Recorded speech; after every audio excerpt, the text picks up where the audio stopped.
Hello, thank you once again. In this tutorial, I'm going to introduce to you very interesting topic, which is Docker volumes. When you create a Docker container, once the Docker is deleted or removed, everything that it contains get lost. So what you want to do sometimes is to create a volume where you can store things related to the container so that when you delete the container or if the container mistakenly gets deleted or damaged, you would be able to return all the information, all the data that you had in the container so that when you create a new container, you would be able to persist that information to the new container. In order not to waste a lot of time, let us proceed by creating our volume. So to do that, we need to use before we proceed, let us see what we've got here. Let us see our images. Now we've got these three images here. Let's see what containers we've got. So as you can see, we've got quite a couple of containers here and they are all running. What I want to do is that the container we are going to create it off of this Ubuntu, right? So what I'm going to do, this Ubuntu container, let me remove it. Before we remove it, we need to stop it. If you watch the previous videos, you know that before you can remove a container, you have to stop it. Now the container is stopped. Now we can remove the container using the command docker remove. Now the container is gone. Now we can go on and create a volume. So the command you can use to create the volume is docker volume create. Then we can give our volume a name. Let's say volume 1. I chose volume 1 for a reason, because later on we are going to create another volume called volume 2 in order to see the differences of what we are trying to achieve. So now that we did this, let us hit enter. Now we have a volume called volume 1. What we are going to do now is to create a new container out of that Ubuntu that I showed you earlier. In order to do that, we use our obvious command docker run. Let us give our container a name. Let us call it container 1. So what we are going to do, we are going to make use of the volume that we just created. So we're going to use volume, which is what this V stands for. So now, if you remember the name of our volume 1, let me finish this and I'm going to tell you what I'm trying to achieve. So with this command, we are running a new container called container 1. This container will be out of this Ubuntu image that we've got here. So now we are mentioning the volume which we created earlier. We are going to mount data to that volume.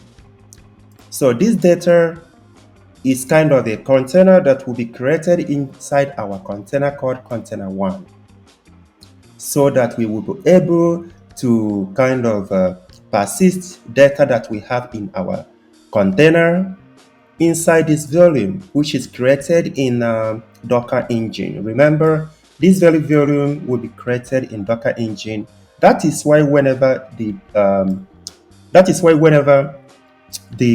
container is deleted, the volume remains. But this very data is kind of another, call it a volume if you want, but it will be created inside of the container 1.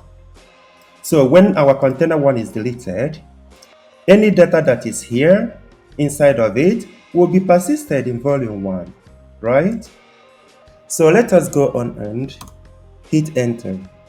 Now, this is the ID of our container that we just created, which is container 1. If you want to see it, we can just check the container.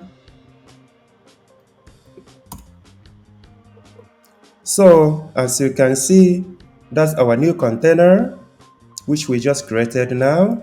So when you look here, this is the new container, Ubuntu. As you can see, that's the container there. Let us clear our screen. So now we are going to work with our volumes. Another thing I forgot to mention was that the data, let me bring back this. So this very data that is the container that will be, not container, this very kind of space that will be created inside of our container. So it will be created automatically when this very container is created. I just wanted to point that out. So now that we created our container, we can actually get into that Ubuntu container. In order to do that, what we can do, you use the command which we have already introduced in our previous video, docker exec. We make it interactive. So what's the name of the container? We called it container 1, which was the container we just created now, bash. Now we are inside of the new container that we just created now, the Ubuntu container. So here you can actually do almost everything you can do if you are using, or rather use all the commands you could use if you were using a Ubuntu machine. For example, we can use this command to see the contents of our container, as you can see.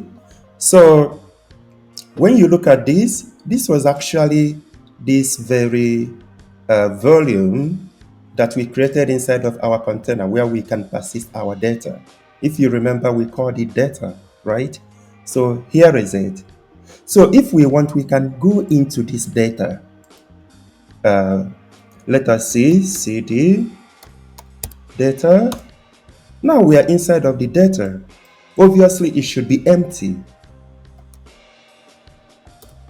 It is empty because we haven't created anything inside of it. If we want, we can create something inside of it. For example, let's try something.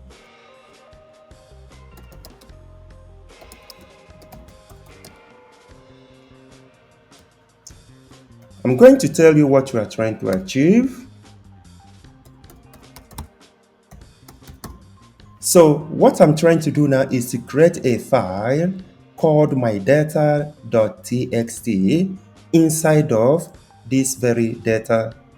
I don't want to call it a container, but maybe let us call it a data.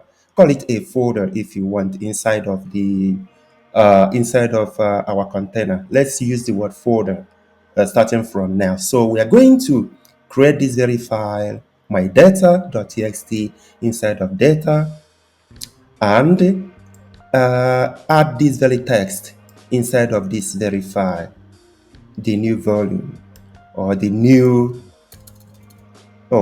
data.txt. I just wanted to change, maybe let's call this the new folder in order not to make it confusing. So we can do this and hit enter.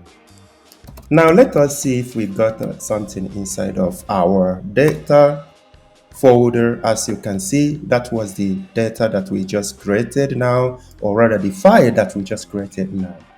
We can actually read what is in that file. As you can see, the new folder. Now let me show you why creating this volume is very important. Let us exit from here. Now we have exited our container. We are no longer inside of it. So what I want us to do, let us try something. Docker ps. I want us to see running containers. So these are the containers that are up and running. As you can see, the container we just created now is up and running. You see? So what we are going to do, we are going to remove, or rather we are going to delete this container entirely. So to do that, we first of all need to stop it. We can stop the container from running. Might take a bit of time. Now let us check again. Now it's no longer here, so the container is already stopped. Now the next thing we can do is to remove this container. So we are removing it, we are killing this container entirely. So this container doesn't exist anymore. When we issue this command again, you will find that the container is gone. So now you are going to see the power of the volume that we created. So let me just quickly clear the screen. Now let us do this again. Let us recreate another container. Now let us say container 2. Oh, I just wanted to say container 2. So the one we just removed now was container 1. Now let us hit enter. We have recreated another container, right? So now let us get into container that we just created now. If you remember, that's the command. Let us hit enter. Now we are inside of the container that we just created, now the new container, container 2. Now we can also check what we've got inside of this container. As you can see, this is what we've got inside this container. Now look at that very folder that we created in the previous container, container 1. Right? All right, sorry, I misspoke. So now we just created this very data folder again. Now it was there when we created this, but what we were trying to check was, let us see if we've got something inside of this data folder. Now let us see if there is something in it. You see, now this is the beauty of creating volume. So we recreated our container, a new container. We mounted it to the volume we created initially. We created it from this Ubuntu. We called it data still. We still called it data. So now we have that data. So this is the information that we already persisted in the previous container, which was container 1, which was saved inside of this volume 1. So this is the beauty of creating volume, so that if your container gets lost, if your container gets deleted for whatever reason, or if something happens to it, and you create a new container, you will be able to mount it to the volume that you created earlier, which exists in the Docker engine. Then all your data will be there, nothing will be lost. So this is a very, very interesting topic that we just discussed now. So I hope this very training or this very video has been very helpful. If there is anything that is confusing, just drop me a message and I will be able to reply. So please subscribe to my channel, like and share. Bye.